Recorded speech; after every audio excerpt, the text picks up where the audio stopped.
Lesson Goal. From this lesson, you'll learn the ways of Forex trading, important terms, and the moves in the Forex market. You'll also learn about currency pairs and know how currencies are traded from this lesson. Learning outcome. Know the ways to trade Forex. Learn how currencies are traded. Become familiar with the categories of currency pairs. Find out how major currency pairs affected by rates. Discover what moves the Forex market. Understand the important terms and professions. How are currencies traded? A currency's three-letter symbol is similar to a stock's ticker symbol. Since there are more than 170 currencies worldwide, it's important to know that most Forex trading involves the US dollar, USD.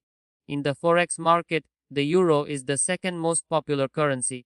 Euros are accepted in 19 European Union countries.